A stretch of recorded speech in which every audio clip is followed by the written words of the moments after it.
नमस्कार, आप देख रहे हैं एएनबी न्यूज और मैं आपके साथ सलोनी मलिक। न्यूज एट 12:30 में आपका स्वागत है। इस वक्त की बड़ी खबर आपको बता देते हैं। चीन ने भारतीय सीमा में घुसपैठ करने की कोशिश की है।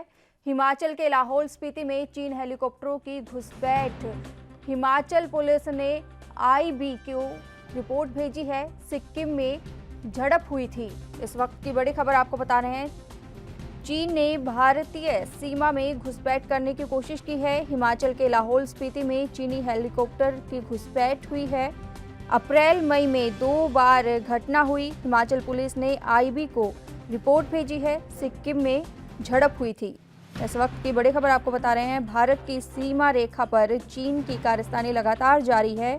अब चीन ने हिमाचल प्रदेश में भारतीय सीमा में घुसपैठ करने की कोशिश की है। हिमाचल प्रदेश के लाहौल स्पीति में चीन के साथ लगी सीमा को लांघकर चीन के हेलीकॉप्टर भारत की सीमा में 12 किलोमीटर तक अंदर आ गए। हिमाचल पुलिस के मुताबिक मई के पहले सप्ताह और अप्रैल के आखिरी सप्ताह में चीन के हेलीकॉप्टर भारतीय सीमा में आ घुसे। ये हेलीकॉप्टर भारतीय सीमा के अंदर 12 किलोमीटर तक आ गए थे। आपको बता दें कि हिमाचल पुलिस ने इस को लेकर अलर्ट जारी कर दिया है। मिलिट्री इंटेलिजेंस, आईबी और आईटीबीपी को इसके बारे में बताया गया है। इस वक्त की बड़ी खबर आपको बता रहे हैं। दरअसल लगभग 1 हफ्ते पहले सिक्किम में भारत और चीन के सैनिकों के बीच टकराव की खबर आई थी। आपको बता दें कि सूत्रों के हवाले से खबर आई थी कि नॉर्थ सिक्किम में भारत और चीन के सैनिकों के बीच झड़प हुई थी। इस दौरान भारतीय और चीनी सैनिक जो हैं उनके जवान आक्रामक हो गए थे, जिसमें कुछ लोग जो हैं उनको मामूली चोटें आई थी। हालांकि बाद में इस मामले को सुलझा लिया गया था।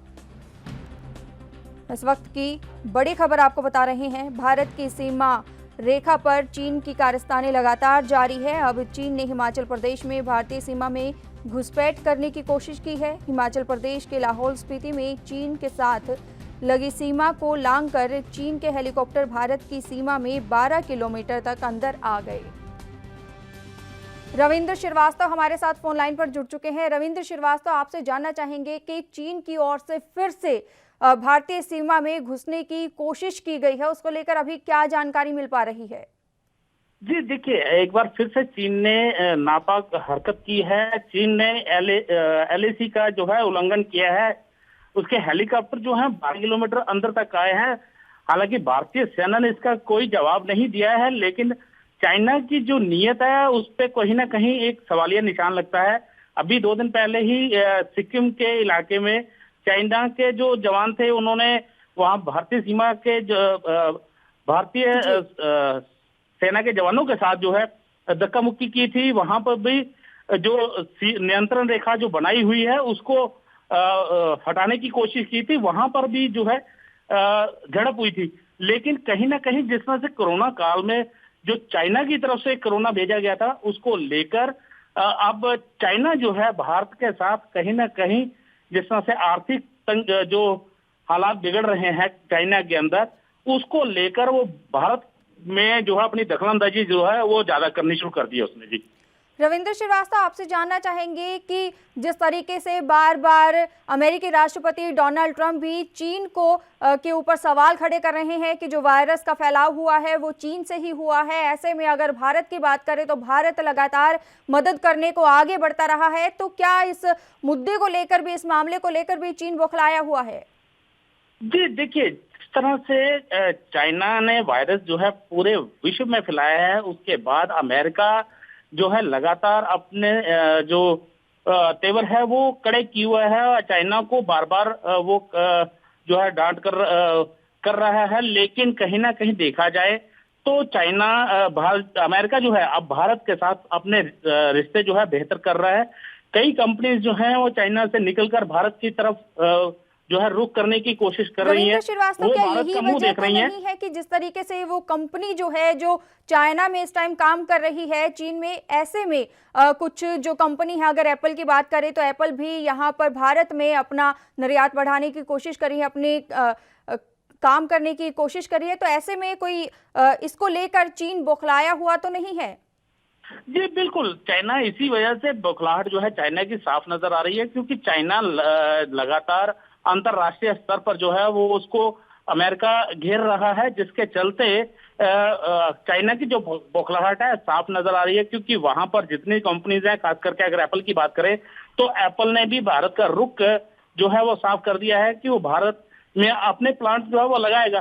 तो कहीं ना कहीं चाइना के ऊपर जो प्रेशर बना हुआ है इस समय, ये उसकी खुन्नस जो है वो निकाल रहा है। भारतीय क्षेत्र में जो है आए दिन घुसपैठ करने की कोशिश करता है। अपने चॉपर, आज जिस तरह से उसने चॉपर भेजे हैं, 12 किलोमीटर अंतर तक दाखिल हुए हैं। हालांकि भारतीय सेना ने कोई प्रतिक्रिया नहीं दी है, लेकिन कहीं ना कहीं अगर भारत की तरफ से कार्रवाई होती तो ये कहीं बड़ा मुद्दा बन सकती थी जी। रविंद्र श्रीवास्तव, आपसे जानना चाहेंगे कि एक तरफ चीन की ओर से घुसपैठ करने की कोशिश की जा रही है भारतीय सेना में, भारत की सीमा में, ऐसे ही अगर पाकिस्तान की बात करें तो पाकिस्तान की ओर से भी लगातार ये कोशिशें की जा रही है, सीजफायर का उल्लंघन किया जा रहा है और आतंकियों को भी भारतीय सीमा में ढकेलने की कोशिश की जा रही है। तो इस को लेकर अगर वहीं कोरोना की भी बात करें तो कोरोना भी लगातार फैला हुआ है और दोनों ही देश, चीन और पाकिस्तान, भी इससे अछूता नहीं है। तो ऐसे में ये कोशिशें जो हैं उसको लेकर भारतीय सेना किस तरीके से मुस्तैद है? जी देखिए, अगर बात करें चाइना और पाकिस्तान दोनों मोर्चों पर भारतीय सेना पूरी तरह से अलर्ट है। चाहे वो पाकिस्तान की एलओसी हो या फिर चाइना के साथ लगती एलएसी का इलाका, दोनों बॉर्डर पर जो है भारतीय सेना पूरी तरह से मुस्तैद है। हालांकि पाकिस्तान जिस तरह से लगातार सीजफायर का वायलेशन कर रहा है, उसको वहां पर मुंह तोड़ जवाब दे रही है। और वहीं एलएसी पर चाइना की तरफ से जो कार्रवाई की जा रही है उसको लेकर भी सतर्कता जो है बरती जा रही है। हालांकि अभी कुछ दिन पहले सिक्किम में जो झड़प हुई है वो कहीं ना कहीं भारतीय सेना की मुस्तैदी दर्शाती है कि भारतीय सेना वहां पूरी तरह से मुस्तैद है, जिसके चलते चीनी सैन्य जवान जो है वो उनको वापस हटना पड़ा है। हालांकि चाइना के राजदूत को भी कड़ी प्रतिक्रिया जो है इस समय दर्शाई गई है, लेकिन कहीं ना कहीं चाइना की जो बौखलाहट है और पाकिस्तान लगातार आतंकवादी स्वरूप भेज रहा है, तो लगता है जिस तरह से पाकिस्तान और चाइना की दोस्ती है, ये दोनों अब भारत को कहीं ना कहीं पाकिस्तान की बात करें तो वो आतंकवाद के जरिए और चाइना जो है अपनी सीमाओं को बढ़ाने के लिए ऐसी हरकतें जो है, ऐसी हिमाकत जो है वो कर रहे हैं जी। रविंद्र श्रीवास्तव, आपसे ये भी जानना चाहेंगे कि हिमाचल पुलिस ने आईबी को इस बारे में जानकारी दी है, तो हिमाचल पुलिस की ओर से क्या प्रतिक्रियाएं सामने आ रही हैं? जी देखिए, हिमाचल पुलिस का इसमें कोई भी अगर कहें तो कोई उसमें लेना देना नहीं है। ये एलएसी का मसला है और दोनों सेनाएं जो हैं, चाहे चाइना की हो या फिर भारत की, ये उनका आपसी मामला है। लेकिन चाइना का जो प्रतिक्रिया है भारतीय सेना की वो साफ है। कहीं ना कहीं उन्होंने जिस तरह से हिमाकत की है उसको लेकर एक कड़ी प्रतिक्रिया जो है भारत की तरफ से जो है चाइना को दी गई है। रविंद्र श्रीवास्तव, बहुत बहुत धन्यवाद हमारे साथ जुड़ने के लिए और ये तमाम जानकारी देने के लिए। इस वक्त की बड़ी खबर आपको बता रहे हैं। आपको बता दें कि भारत की सीमा रेखा पर चीन की कारस्तानी लगातार जारी है। अब चीन ने हिमाचल प्रदेश में भारतीय सीमा में घुसपैठ करने की कोशिश की है। हिमाचल प्रदेश के लाहौल स्पीति में चीन के साथ लगी सीमा को लांघकर चीन के हेलीकॉप्टर भारत की सीमा में 12 किलोमीटर तक अंदर आ गए, जिसके चलते हिमाचल की जो पुलिस है उसने आईबी को इस बारे में जानकारी दी और आईटीबीपी को भी इस मामले के बारे में बताया। और वहीं लगातार भारतीय सेना की ओर से भी इसका मुंहतोड़ जवाब दिया जा रहा है। हालांकि अभी तक कोई ऐसी प्रतिक्रिया सामने नहीं आई है। वहीं अगर चीन की बात करें तो चीन इस समय बौखलाया हुआ है। जिस तरीके से लगातार अमेरिकी राष्ट्रपति के जो संबंध है वो भारत के साथ अच्छे होते जा रहे हैं और ऐसे में ही बार बार डोनाल्ड ट्रंप अमेरिकी राष्ट्रपति की ओर से ये बयान जारी किए जा रहे हैं कि जिस तरीके से चीन से वो वायरस फैला है, बार बार उनकी तरफ से ये बयान आ रहा है। ऐसे में चीन बौखलाया हुआ नजर आ रहा है। वहीं अगर पाकिस्तान की बात करें तो पाकिस्तान भी लगातार जो भारतीय सीमा है उसमें घुसपैठ करने की कोशिश कर रहा है और भारतीय सेना इस मामले को लेकर लगातार मुस्तैद है।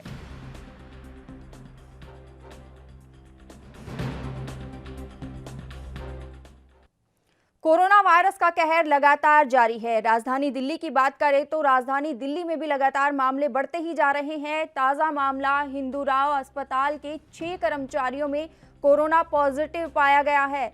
70 स्टाफ को क्वारंटीन किया गया है। मरीजों की संख्या में लगातार इजाफा हो रहा है। इस वक्त की बड़ी खबर आपको बता रहे हैं, देश भर में कोरोना वायरस का कहर लगातार जारी है। आंकड़े जो हैं वो बढ़ते ही जा रहे हैं। ताज़ा मामला आपको बता देते हैं कि हिंदूराव अस्पताल का से सामने आया है, जहां 6 कर्मचारी कोरोना पॉजिटिव निकले हैं। आपको बता दें कि आज लॉकडाउन का तीसरा चरण है। वहीं ऐसे में ही लॉकडाउन के बावजूद देश में कोरोना के मामले तेजी से बढ़ते जा रहे हैं। अगर पिछले 24 घंटे की बात करें तो 24 घंटों के बीच में आपको बता दें कि ये जो मरीजों की तादाद है कोरोना वायरस के मरीजों की, वो 90,000 के करीब पहुंच गई है। वहीं इस बीमारी की वजह से 2000 से ज़्यादा लोगों ने अपनी जान गंवा चुके हैं। वो इस बीमारी से पीड़ित जो लोग हैं वो ठीक भी हुए हैं। हालांकि 34,000 से ज़्यादा लोग ठीक हो चुके हैं। वहीं अब जो ताज़ा मामला है वो दिल्ली के हिंदूराव अस्पताल से सामने आया है, जहां 6 और कर्मचारी कोरोना संक्रमित पाए गए हैं। आपको बता दें कि ये लगातार मामले सामने आ रहे हैं। स्वास्थ्यकर्मी जो हैं या कोरोना वॉरियर्स, भले ही वो बात करें कि स्वास्थ्यकर्मी, पुलिसकर्मी और अन्य जो लोग हैं, सफाई कर्मी हैं, वो भी इसकी चपेट में आ रहे हैं। लगातार सरकार की ओर से तमाम कोशिशें की जा रही है जिससे इस वायरस को फैलने से रोका जा सके। हिदायतें दी जा रही है, एडवाइजरी जारी की जा रही है। राजीव तिवारी हमारे साथ फोन लाइन पर जुड़ चुके हैं। राजीव तिवारी, आपसे जानना चाहेंगे कि दिल्ली में 6 और नए कोरोना के मामले सामने आए हैं अस्पताल से, उसको लेकर क्या जानकारी मिल पा रही है? जी बिल्कुल, बता दें दिल्ली के बाड़ा हिंदूराव अस्पताल के अंदर 6 के जो मेडिकल स्टाफ के जो कर्मचारी हैं उनको वो कोरोना पॉजिटिव हुए। तो कहीं ना कहीं ये जरूर है कि इसके अंदर काफी बड़ी तादाद के अंदर कर्मचारी ही पॉजिटिव होते चले जा रहे हैं। तो अगर बात करें 6 कोरोना पॉजिटिव के साथ साथ 17 लोगों को क्वारंटाइन के लिए भेजा गया, मतलब 17 स्टाफ को भी क्वारंटाइन के लिए भेजा गया है। तो कहीं ना कहीं ये जरूर है कि आगे की चलते चलते इस तरीके से और भी कर्मचारी इसके लिए इसमें दिक्कतें आ सकती है, यानी कोरोना पेशेंट बन सकते हैं। तो कहीं ना कहीं ये जरूर है कि अस्पताल या मेडिकल डिपार्टमेंट को भी सतर्क रहना पड़ेगा और भी कोशिश की जाएगी कि भाई सरकार की तरफ से कि इन मेडिकल स्टाफों को भी बचाया जा सके कोरोना पेशेंट की वजह से। तो कहीं ना कहीं ये जरूर है, जो कोरोना पेशेंटों की गिनती बढ़ रही है दिल्ली के अंदर, वो भी एक चिंता वाली है, क्योंकि लगभग 10,000 के आसपास आंकड़ा आ चुका है दिल्ली का। जी रविंद्र श्रीवास्तव, आपसे जानना चाहेंगे कि जिस तरीके से स्वास्थ्यकर्मी भी लगातार कोरोना वायरस की चपेट में आ रहे हैं, ऐसे में स्वास्थ्य विभाग की ओर से क्या कदम उठाए जा रहे हैं जिससे कि जो स्वास्थ्यकर्मी है कम से कम वो कोरोना वायरस की चपेट में ना आ सके? क्योंकि अगर कहें स्वास्थ्यकर्मियों की बात करें तो लगातार देश की सेवा में लगे हुए हैं। अगर कोई कोरोना वायरस से निजात कुछ हद तक दिला सकते हैं तो वो स्वास्थ्यकर्मी ही हैं। तो ऐसे में स्वास्थ्य विभाग की ओर से क्या कड़े कदम उठाए जा रहे हैं जिससे कि ये जो वायरस है वो ना फैल सके? देखिए, बिल्कुल बता दें, जिस तरीके से स्वास्थ्य विभाग की तरफ से जो गाइडलाइन जारी की गई थी कि जो मेडिकल डिपार्टमेंट है उन लोगों के लिए, तो कहीं ना कहीं ये जरूर है कि वो मेडिकल डिपार्टमेंट के लिए पहले ही स्पष्ट कर दिया गया था कि पीपी किट वगैरह और हर तरीके से सैनिटाइजर वगैरह किया करके ही अस्पताल के अंदर एंटर होंगे। मगर अब देखने वाली बात है, जिस तरीके से मेडिकल डिपार्टमेंट के ही कर्मचारी जो इसके चपेट में आ रहे हैं, तो कहीं ना कहीं चिंता की बात जरूर है। मगर आप जब 6 मेडिकल स्टाफ जो है वो कोरोना पॉजिटिव हुए हैं और लगभग 17 स्टाफ को क्वारंटाइन किया गया है, तो कहीं ना कहीं ये जरूर है कि आप पूरे अस्पताल को बंद करके सैनिटाइजर किया जाएगा, ताकि देखना होगा कि किस तरीके से इनके संपर्क में कौन कौन आया था। तो कहीं ना कहीं ये जरूर है, पहले इसे अस्पताल को सैनिटाइजर करके फिर दोबारा खोला जाएगा, ताकि ये पहले भी प्रक्रिया एक बार हो चुकी है, दोबारा करनी पड़ेगी और भी आगे तरफ से देखना पड़ेगा भाई और दिक्कतें ना आए। मगर बात करें सरकार की, तो सरकार कोशिश जरूर कर रही है, लोगों को समझाने की भी कोशिश कर रही है कि हाथ बार बार धोएं, सैनिटाइजर बार बार करें और मास्क का यूज करें। तो कहीं ना कहीं ये जरूर है कि कहीं ना कहीं पेशेंटों की वजह से मेडिकल डिपार्टमेंट भी इसकी चपेट में आ रहा है। जी अजय तिवारी, आपसे एक बात और जानना चाहेंगे। जिस तरीके से आज लॉकडाउन का आखिरी दिन है और कल से चौथा चरण लॉकडाउन का शुरू हो जाएगा, पीएम नरेंद्र मोदी ने खुद इस बात के बारे में संकेत दिए थे कि लॉकडाउन 4 भी बढ़ाया जाएगा। आपको बता दें कि ऐसे में जो सरकार है, दिल्ली सरकार है, तो क्या ऐसे कदम उठा रही है जिससे कि ये वायरस जो है उसकी जो गति है कुछ कम हो सके? देखिए, बात करें दिल्ली सरकार की, तो दिल्ली सरकार अपनी तरफ से पूरी कोशिश कर रही है, मगर वो फिर भी कहीं न कहीं चूक जो हो रही है दिल्ली सरकार से, जिसकी वजह से गिनती बढ़ रही है तेजी से। मगर बात करें मेडिकल डिपार्टमेंट के लिए सुविधा की, यानी कि मेडिकल डिपार्टमेंट के जो कर्मचारी हैं या फिर योद्धा हैं, उन लोगों को बचाने की, तो कहीं न कहीं कोशिश ज़रूर है उन लोगों के लिए भी, और अस्पताल को टाइम टू टाइम सैनिटाइज़र किया जा रहा है, ताकि मेडिकल डिपार्टमेंट के जो लोग हैं, वो कहीं न कहीं इस चपेट से बच सके। मगर बात करें जिस तरीके से आज तीसरे चरण की जो लॉकडाउन की जो समय सीमा है वो भी खत्म होने वाली है, और कल से चौथा चरण शुरू हो जाएगा, यानी कि कह सकते हैं चौथा लॉकडाउन शुरू हो जाएगा। तो कहीं ना कहीं ये जरूर है आगे की जो चौथे लॉकडाउन की समय सीमा है, या फिर कहें उसके अंदर जो छूट देने की बात है, वो जरूर स्पष्ट है, क्योंकि छूट देने के साथ साथ यहाँ तक कि इसके अंदर चौथे लॉकडाउन के अंदर डीटीसी सेवाएं भी शुरू की जाएंगी और पब्लिक के लिए मेट्रो सेवाएं भी शुरू की जाएगी। मगर सबसे बड़ी एक बात देखने वाली बात ये भी है कि डीटीसी जो बसों के अंदर लगभग 50 व्यक्तियों की सीट होती है, तो उसके अंदर लगभग 25 से 30 व्यक्ति ही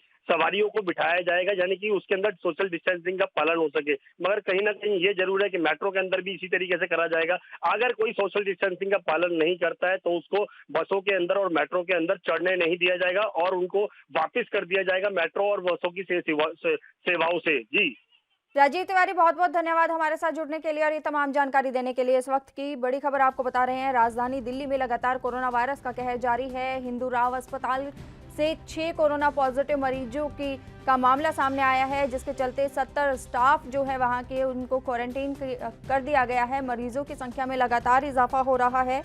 देश भर की बात करें तो देश भर में 90,000 के पार के करीब यह आंकड़ा पहुंच चुका है।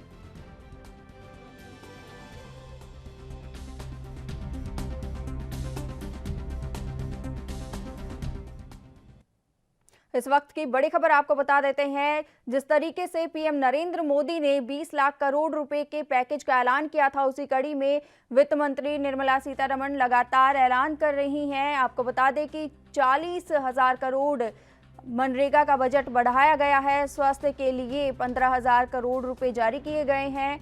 आपको बता दें कि राज्यों को 4,113 करोड़ रुपए दिए गए हैं। वित्त मंत्रालय की ओर से ये ऐलान किया गया है। इस वक्त की बड़ी खबर आपको बता रहे हैं, पीएम नरेंद्र मोदी के 20 लाख करोड़ रुपए के आर्थिक जो सहायता देने के लिए पैकेज का ऐलान किया गया था, उसी कड़ी में वित्त मंत्री निर्मला सीतारमण लगातार प्रेस कॉन्फ्रेंस कर रही थी। वहीं इसी को लेकर आज 5वीं जो प्रेस कॉन्फ्रेंस हुई, उसमें आपको बता दें कि ऐलान किए गए हैं 40,000 करोड़ रुपए का मनरेगा का बजट बढ़ाया गया है। स्वास्थ्य के लिए भी 15,000 करोड़ रुपए की घोषणा की गई है। वित्त मंत्रालय ने बताया कि 12 लाख ईपीएफओ मेंबर्स ने ऑनलाइन निकासी की सुविधा का फायदा उठाया है। 2.02 निर्माण से जुड़े मजदूरों को सीधी मदद पहुंचाई गई है। सुधीर सलूजा हमारे साथ फोन लाइन पर जुड़ चुके हैं। सुधीर सलूजा, आपसे जानना चाहेंगे कि आज 5वीं किश्त का जो ऐलान किया गया है, पीएम नरेंद्र मोदी ने जिस तरीके से 20 लाख करोड़ रुपए के आर्थिक पैकेज का ऐलान किया था, उसी कड़ी में आज 5वीं किश्त को लेकर और क्या जानकारी मिल पा रही है, इससे किन किन लोगों को लाभ पहुंचेगा? वित्त मंत्री निर्मला सीतारमण ने 20,000 करोड़ रुपए आत्मनिर्भर भारत आर्थिक पैकेज की आखिरी किस्त का आज ऐलान कर दिया है। वित्त मंत्री निर्मला सीतारमण ने बताया कि ग्रामीण इलाकों में तकनीक से पढ़ाई, ऑनलाइन क्लासेस के लिए 12 चैनल शुरू किए जाएंगे। उन्होंने ये बात कही।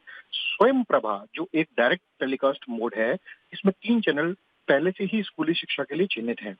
ई पाठशाला में 200 नई पुस्तकों को जोड़ा जाएगा। उन्होंने बताया कि डिजिटल प्लेटफॉर्म का नाम one nation one digital platform है। प्रत्येक क्लास के लिए एक चिन्हित चैनल भी होगा, वन क्लास वन चैनल के नाम से, जिसे शुरू किया जाएगा। उन्होंने बताया कि सभी जिलों में अस्पतालों में संक्रामक रोग ब्लॉक होंगे। ग्रामीण इलाकों में लैब नेटवर्क पर्याप्त नहीं है, इसलिए सभी ब्लॉक स्तर पर सार्वजनिक स्वास्थ्य लैब तैयार की जाएंगी। सबसे बड़ी बात उन्होंने ये कही कि कोरोना वायरस की वजह से कर्ज को डिफॉल्ट की श्रेणी में शामिल नहीं किया जाएगा। पीएम ई विद्या कार्यक्रम लॉन्च किया जाएगा। 100 विश्वविद्यालयों को ऑनलाइन क्लासेस की मंजूरी दी। स्वास्थ्य विभाग को जरूरी सामान खरीदने के लिए 3750 करोड़ रुपए की सहायता की बात की। मनरेगा के लिए 40,000 करोड़ अतिरिक्त राहत। उन्होंने ई संजीवनी टेली कंसल्टिंग सेवा शुरू करने की बात की। बच्चों के मानसिक स्वास्थ्य के लिए मनोदर्पण कार्यक्रम शुरू किया जाएगा। विकलांग बच्चों के लिए अलग से क्लासेस का इंतजाम होगा। इसके अलावा उन्होंने जो प्रवासी मजदूरों को पहले जो राशन मुहैया करवाया, जो महिलाओं को सिलेंडर दिया 3 महीने के लिए, वह उन सब चीजों की चर्चा की। जी। सुधीर सलूजा, आपसे जानना चाहेंगे कि जिस तरीके से अब लॉकडाउन लागू किया गया है, ऐसे में जो बच्चों को पढ़ाई का जो मुहैया करवाई जा रही थी ऑनलाइन, तो क्या इसके रिजल्ट्स अगर देखें तो उन सभी को देख के ये जो प्लेटफॉर्म दिया जा रहा है, उन सभी को देख के ये ऐलान किया गया है? जी बिल्कुल, जो कोरोना वायरस अभी बहुत लंबे समय तक रहने वाला है, और इसको देखते हुए ऑनलाइन क्लासेस के बारे में जो है सोचा जा रहा है। एनसीईआरटी के कुछ चैनल पहले दूरदर्शन पे पहले से ही चलते हैं, और अभी जो है ये 12 प्लेटफॉर्म नए लाने की बात की जा रही है, और इसमें कक्षा 1 से लेकर कक्षा 12 तक 1 क्लास 1 चैनल की बात की है, ताकि हर बच्चे तक शिक्षा पहुंच सके और हर क्लास के बच्चे को शिक्षा मिल सके, और उसे ऑनलाइन गांव में अपने जो ग्रामीण इलाकों में इस तकनीक से पढ़ाई हो सके। जी। सुधीर सलूजा, बहुत बहुत धन्यवाद हमारे साथ जुड़ने के लिए और ये तमाम जानकारी देने के लिए। दीपक राय, अर्थशास्त्री, हमारे साथ फोन लाइन पर जुड़ चुके हैं। दीपक राय, बहुत बहुत स्वागत है आपका एएनबी न्यूज़ में। आपसे जानना चाहेंगे कि वित्त मंत्री निर्मला सीतारमण ने जो आज के ऐलान किए हैं 5वीं किश्त के, जो पीएम नरेंद्र मोदी ने 20 लाख करोड़ रुपए के राहत पैकेज का ऐलान किया था, उसी कड़ी में आज 5वीं पीसी हुई। इसको लेकर आप क्या कहना चाहेंगे? जी देखिए, इन्होंने हर क्षेत्र के लिए इन्होंने आर्थिक पैकेज की घोषणा की है, जिसमें मेन है कि मनरेगा, जो कि मजदूरों को, जो प्रवासी मजदूर जा रहे हैं अपने अपने गांव में, तो उनके रोजगार की व्यवस्था के लिए जो मनरेगा है, उसमें पहले 21,000 करोड़ का बजट था, उसको 40,000 करोड़ को और बढ़ाया गया, तो पूरा 61,000 करोड़ का बजट। तो उससे जो मजदूर है उनको रोजगार मिलने में सुविधा होती है और अपने जीवन यापन कर सकेंगे। और दूसरा सबसे बड़ा हेल्थ सर्विसेज के लिए, स्वास्थ्य के लिए 15,000 करोड़ का प्रावधान किया गया, जिसमें 50 लाख तो कवर कोरोना वैरियर्स के लिए था, 550 करोड़ जो टेस्टिंग लैब और किट्स के लिए, और 3750 करोड़ जो है नेसेसरी जो हेल्थ आइटम्स है उनके लिए किया गया। और तीसरी चीज जो की गई, राज्यों को, जो विपक्ष भी मांग कर रहा था कि राज्यों को प्रॉपर आर्थिक सहायता नहीं मिल रही है, तो उसके हिसाब से राज्यों को बताया गया, वित्त मंत्री ने कहा राज्यों को अभी तक हमने 4,113 करोड़ रुपए दिए हैं, और भी जो ओवरड्राफ्टिंग की सुविधा पहले 15 दिन की थी, आज वो 21 दिन कर दी गई है। इस तरह से धीरे धीरे राज्यों को भी आर्थिक सहायता दी जा रही है, जिससे कोरोना की लड़ाई को में आगे बढ़ सके और सक्षम रूप से आगे बढ़ सके।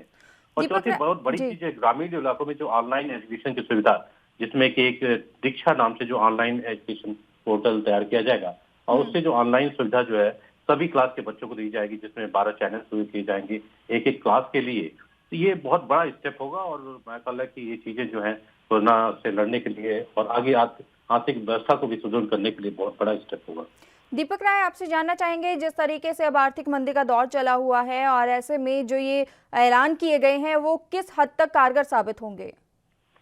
देखिए, गवर्नमेंट ने तो अपना काम कर दिया है, अब गवर्नमेंट का सेकंड स्टेप ये होगा कि इसका जो इम्प्लीमेंटेशन है वो जो है बहुत जरूरी है। वो अच्छी तरह से अगर हो जाता है तो बहुत बड़ा कदम होगा, और व्यवस्था को मैं कह सकता हूँ कि 6 महीने के अंदर ही एक बहुत तेज रफ्तार मिलेगी और उसका रेट सामने आएगा। लेकिन ये जरूरी है कि इसके इम्प्लीमेंटेशन पे जो है बहुत बल दिया जाए, ईमानदारी से ये जो तीसरे कदम है उनको इम्प्लीमेंट किया जाए, तो काफी लोगों को रोजगार मिलेगा, काफी लोगों के हाथों में जो लिक्विडिटी की प्रॉब्लम वो आएगी, फिर अर्थव्यवस्था की बहुत बड़ा रफ्तार मिलेगी।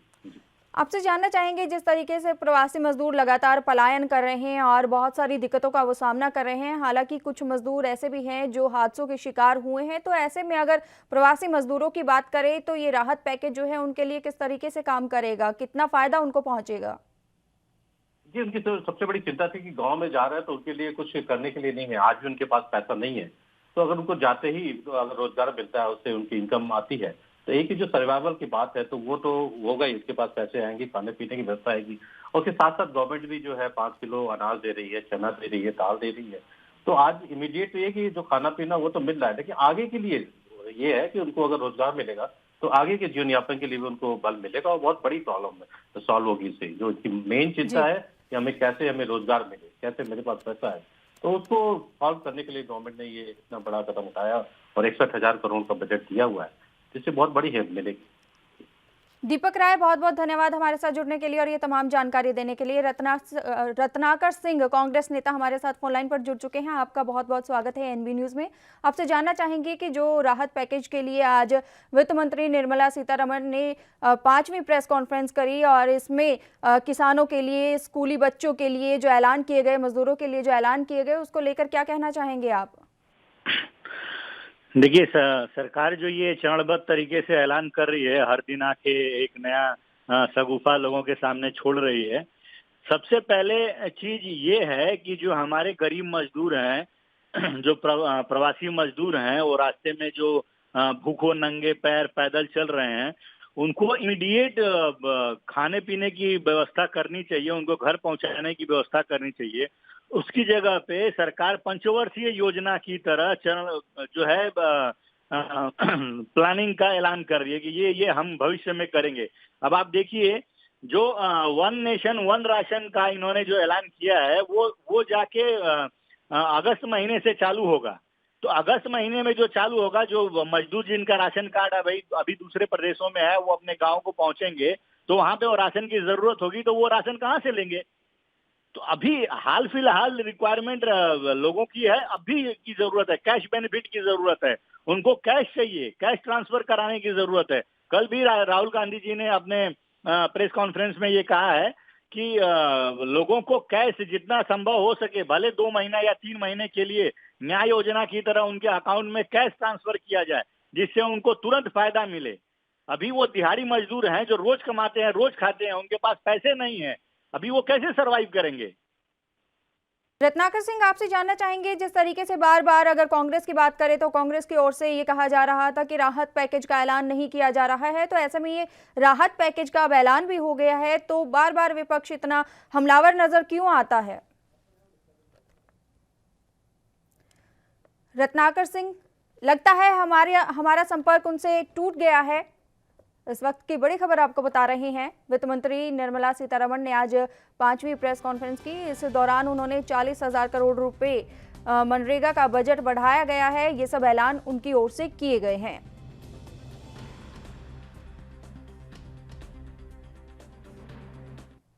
न्यूज एट 12:30 में इतना ही। देश और दुनिया की तमाम खबरों के लिए बने रहिए ANV न्यूज के साथ।